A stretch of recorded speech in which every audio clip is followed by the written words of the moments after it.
Hello and welcome back to another episode of my space exploration speedrun. In this episode we set up production science, we expand the space base to allow for more power, and we also prepare to revisit the Vulcanite planet to produce iridium. At the start of this episode we're just using as much of the space scaffolding as we can in order to increase the amount of power that we have. We also double the number of manufacturers working on space scaffolding because it's going to be one of the main limitations we have in this run.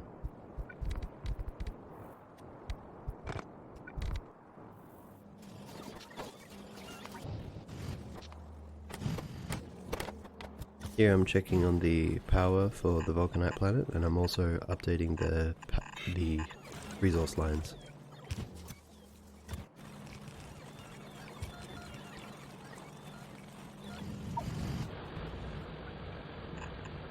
I notice here that one of the 5 lines isn't actually connected.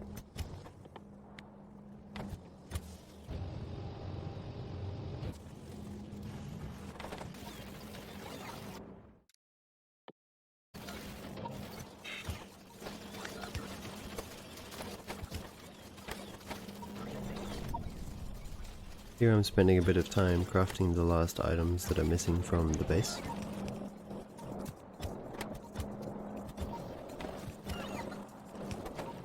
And I go around replacing some of the requester chests with buffer chests that we got from the spaceship.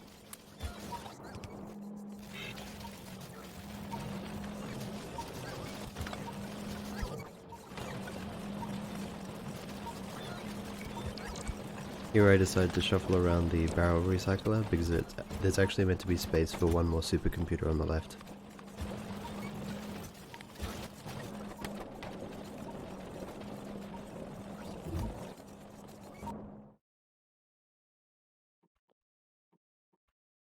Here I'm doing the last few non-production science researches.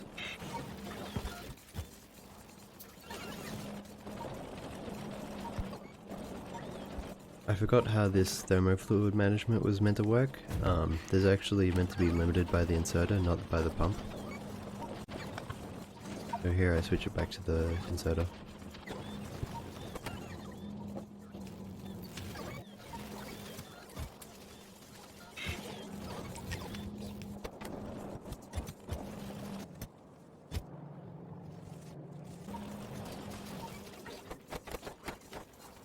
One of the big things that I've forgotten about producing is the rough data cards. So we actually need to set those up on Navis. So now we have the plasma generation. And now, because we're actually limited in Navis orbit by the number of bots moving items around, we're sending some more up. Here I'm starting to rearrange the base because these labs are actually meant to be where the manufacturers for the other sciences go.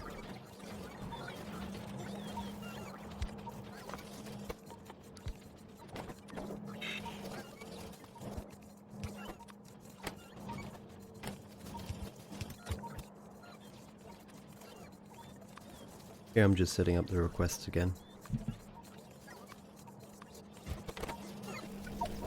And I'm making sure the thermofluid is supplied to the utility science. Here I'm actually running a line for the modules because you need tier 1 modules for the production and utility science. You need a tier 1 production module and a tier 1 efficiency module.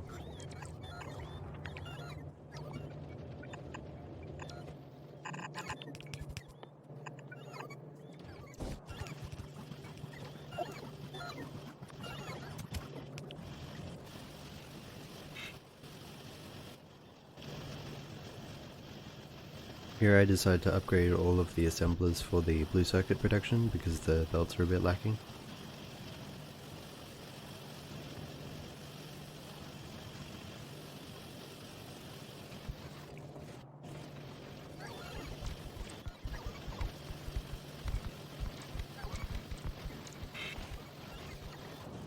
And after upgrading the assemblers, we're upgrading the modules in them.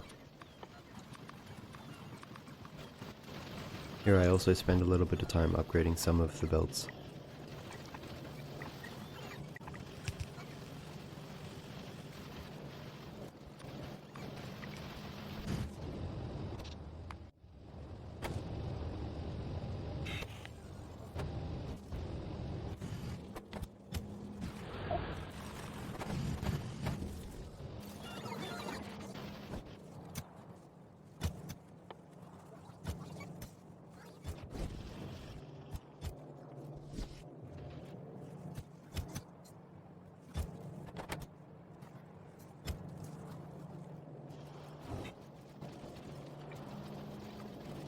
Here I realized that our red circuit production is actually greater than the amount of throughput that the belts have. So I decided to go back and upgrade some of these belts so that the throughput of the production matches the throughput of the belt.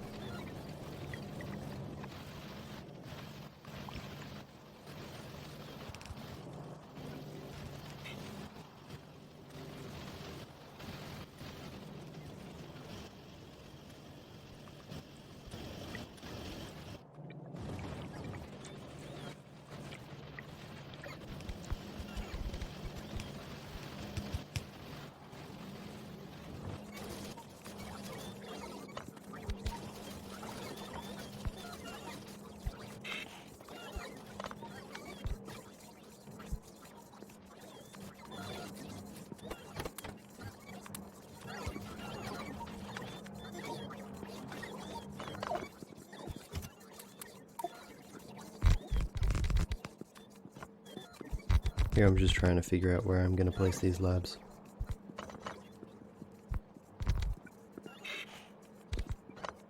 By the end of the run we'll be using less and less labs because we want to focus on using the lab with the most productivity rather than just speed. Later in the run we'll actually be visiting a bunch of temples in order to get the tier 9 free modules that you can get. So there will be tier 9 speeds, tier 9 productivity and tier 9 efficiency. The tier 9 efficiency modules will actually be really useful for the particle accelerators because the particle accelerators consume about 10 megawatts by themselves and can consume up to a gigawatt if you use modules. In testing, the final base was originally using about 20 gigawatts worth of power. Even if you use either solar panels or nuclear, that's actually a lot of resources to have to manage. So using efficiency modules in the really high power machines is actually really important.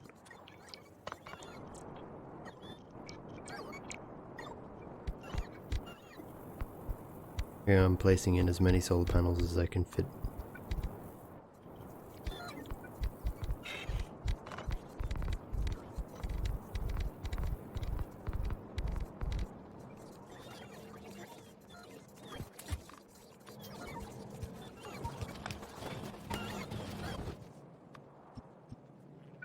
Here I finally realized that I need to start producing the rough data cards.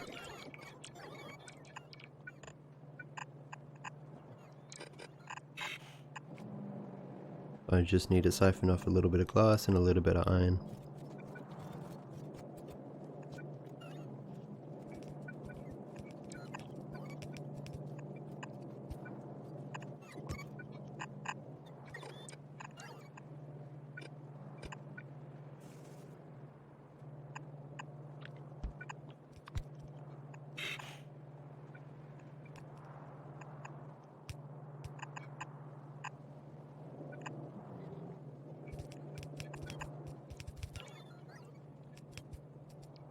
So there I decide to sideload the rough data cards with the concrete.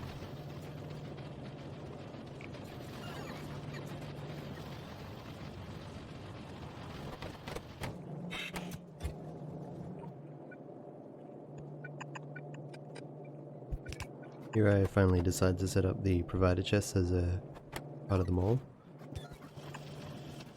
But since this box is already full of steel chests, I decide to just output them onto a little belt.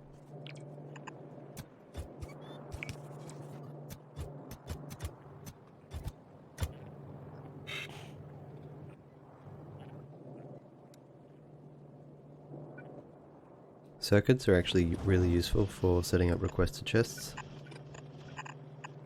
So I decided to extend the efficiency module build a little bit so that I can add the main circuit components that I want.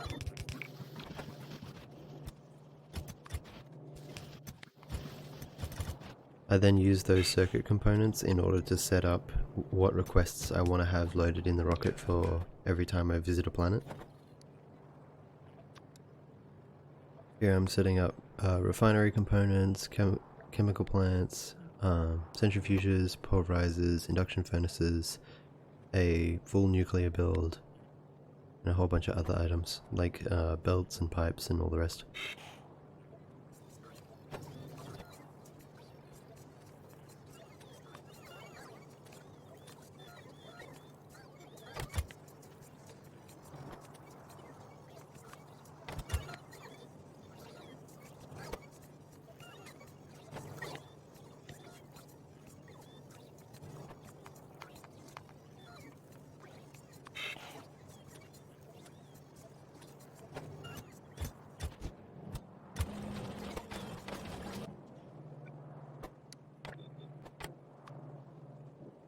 So we're just about to start producing the rough data cards, and rough data cards also produce a bit of scrap.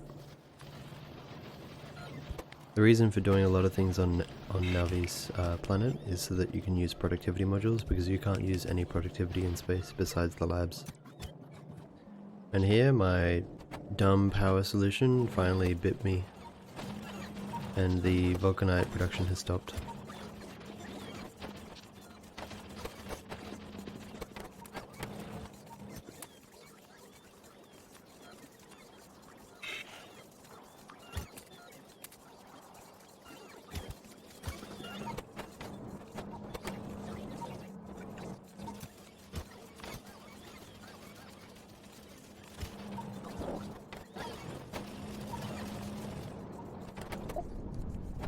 Eventually the warehouse that I'm using to craft everything will be turned into a buffer warehouse so that the bots can actually take from it as well. I'm just using a requester warehouse because it's the only thing I have at the moment.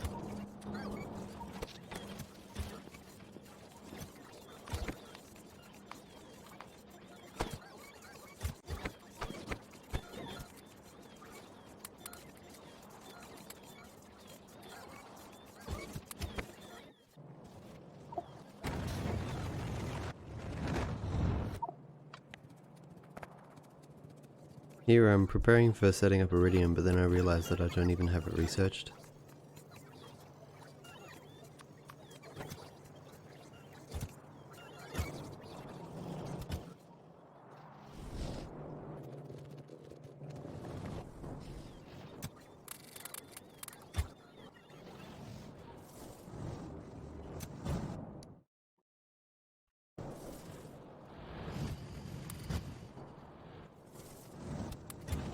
Here I'm making sure that the Navi base doesn't run out of power.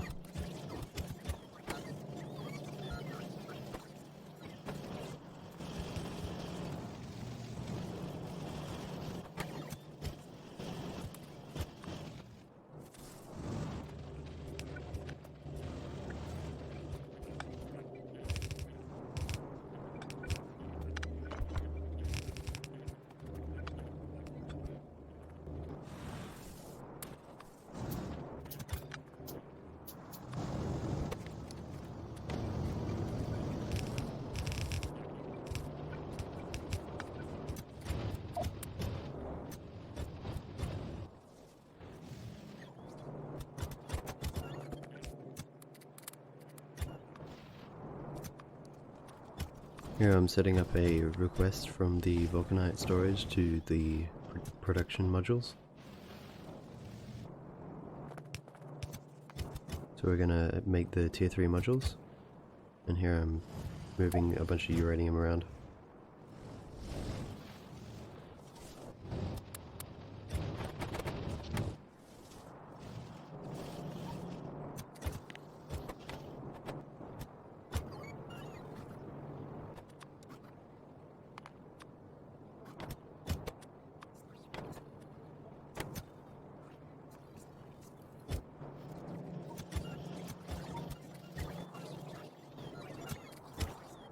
Since we're going to be revisiting the vulcanite planet, we don't actually need to bring another reactor. I'm just temporarily putting it off to the side.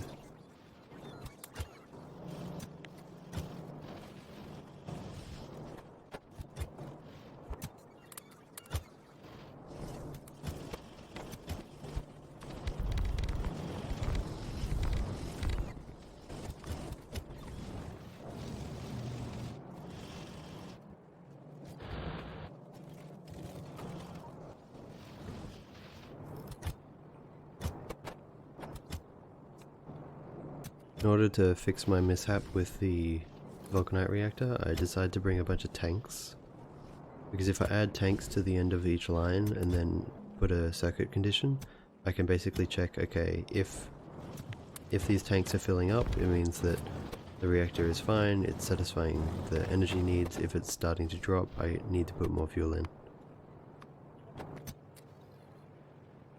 And then once the base starts consuming as much as the reactor produces, then you can take the circuit condition off and just run it full time.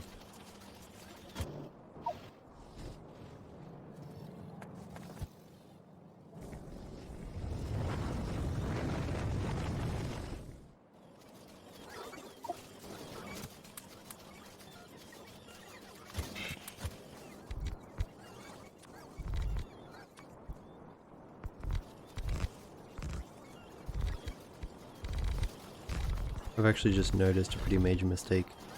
The power network of the spaceship isn't connected to the main network, so all of the solar panels on the left aren't actually connected.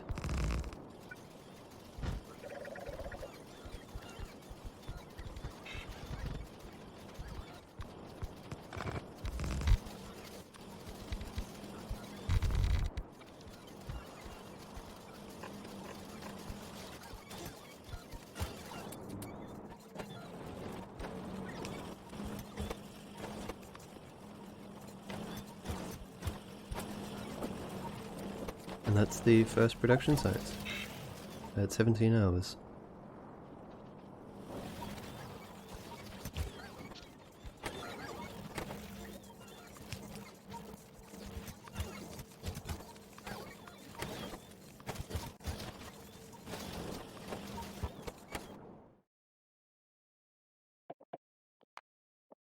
The first thing I want to research is beacons. And then the second thing is Covrex.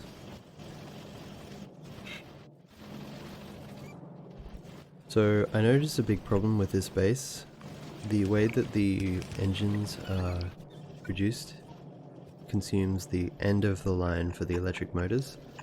The thing is that if the electric motors are low, the engines never get any resources.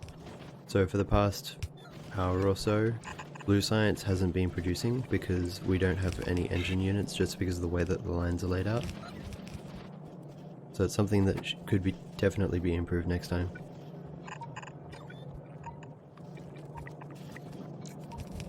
Some major improvements that I can see is just adding all the different items that I need to the mall, making sure that it's all supplied in a reasonable way, and then making sure that none of the science gets basically no resources to it.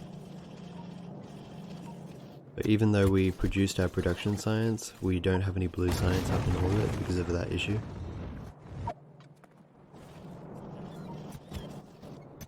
And here I'm having to basically just run around and hotfix the issue with the base.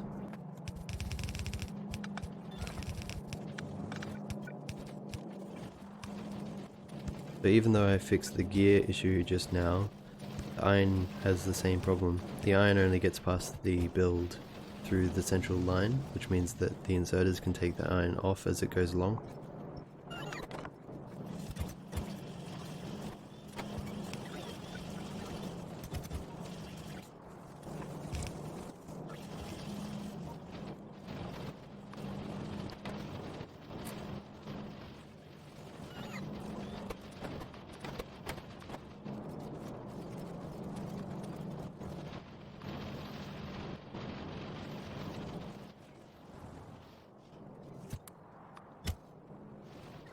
While I'm over here, I start setting up the delivery chest for the next item, which will be iridium.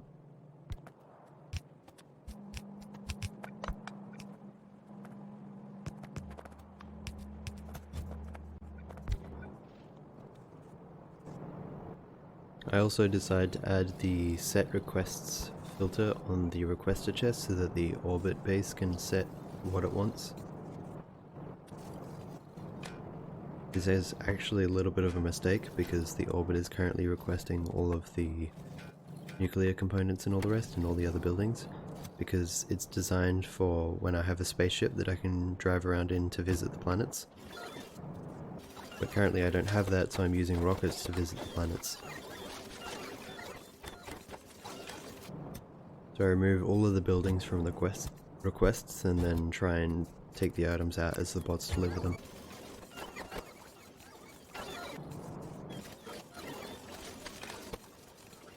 I'm trying to figure out which items I want to leave in the requests. We obviously do need to send inserters up into space, but we don't need 1,000 of them.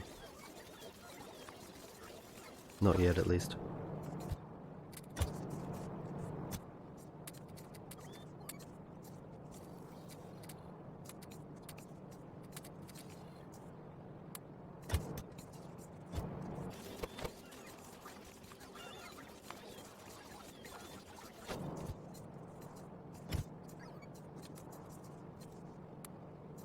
I'm always worried about running out of rocket fuel for my jetpack.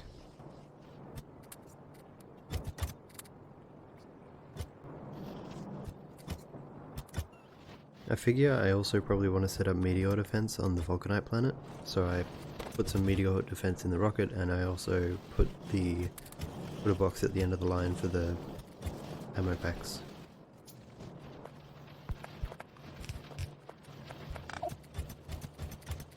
Here I decided to upgrade those few chests from regular steel chests to a couple of warehouses for the scrap.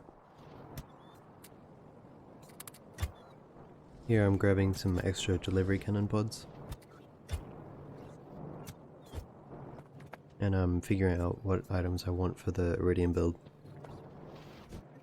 And then I'm finally researching it.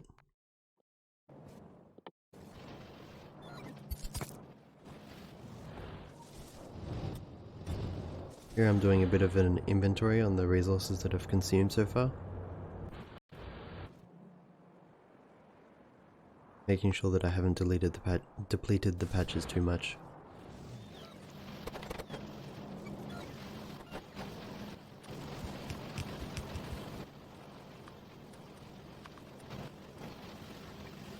I decided to upgrade all of the regular inserters on the circuit builds to fast inserters, and then I'm adding in extra long-headed inserters to increase the throughput of the cable. Eventually these green circuit builds will be split in half and then added beacons and stack inserters and steel chests between the builds, so then each section can produce a full blue belt of green circuits.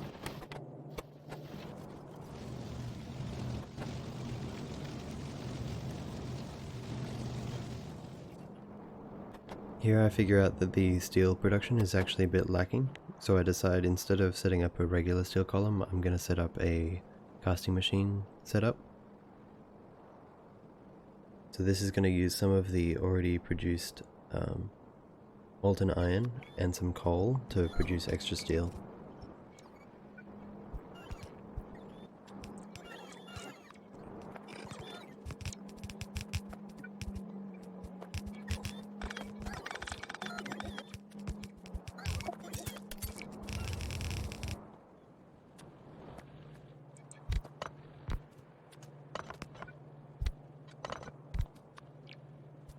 Here I'm setting up another blueprint for mining.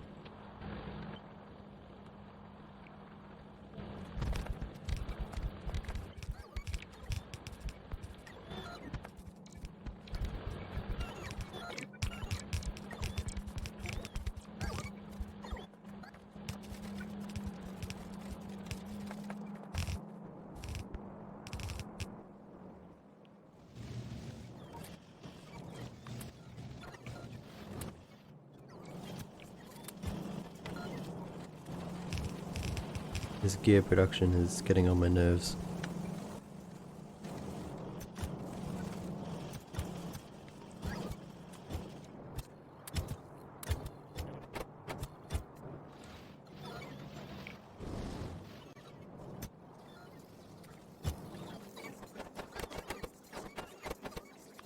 I decided to remove the meteor defense ammo production being sent up into space since our cannons are on the ground.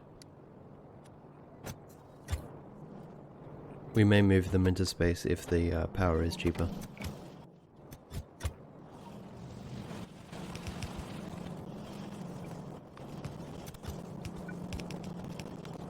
I finally decided to split the gears so that the splitters always receive some.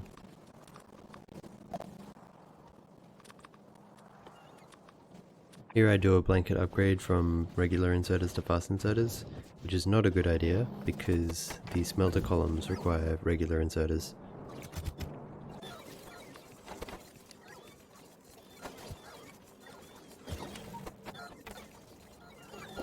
So I sent a bunch of logistics bots up into space, but I didn't actually put them into roboports. So here I'm using the requester warehouse and the inserters to put the bots in the port. But if I put too many in the roboport, the bots will start exploding. So I want a good balance between the amount of production that I'm doing and how frequently they explode. Just in case they do explode, I put down a provider chest for repair packs and then start getting the rocket to request them.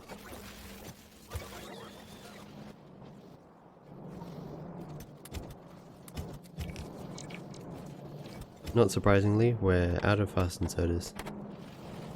So here I decide to revert my upgrade. So just for the smelter columns we're going back to regular inserters.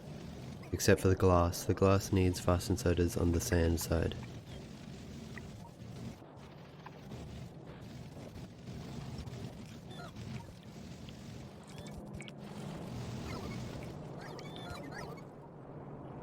Here I'm checking how the iron production is going.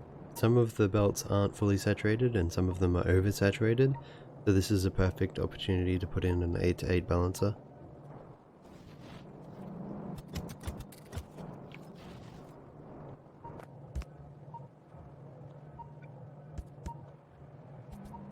I didn't have a balancer pre-prepared, so I'm just using an image off the internet.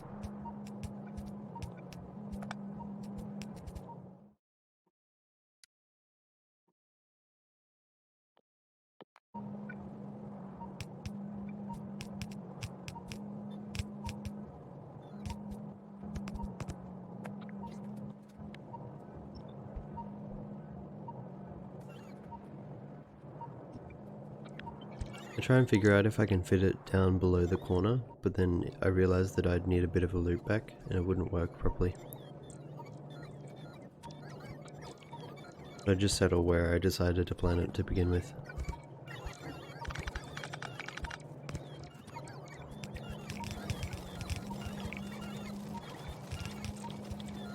And now I make sure that all the speeds on each of the individual lanes are good.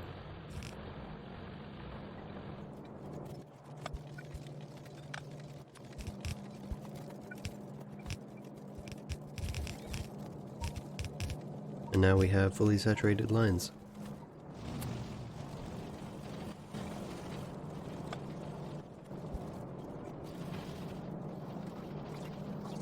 Here I'm still trying to figure out how I can satisfy the blue science production. So I decide to get the regular motors over to the side.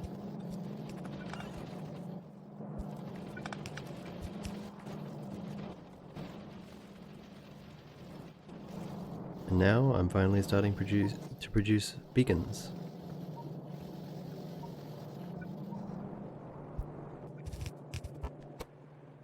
In the next episode, we'll be revisiting the Vulcanite planet, fixing the reactor over there, making sure that it doesn't ever brown out or black out, and we'll also be setting up iridium production.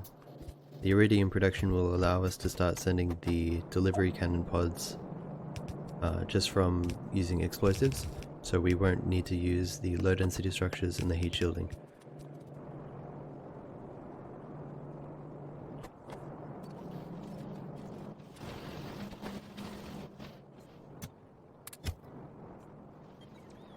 Hope you enjoyed. I'll see you next time.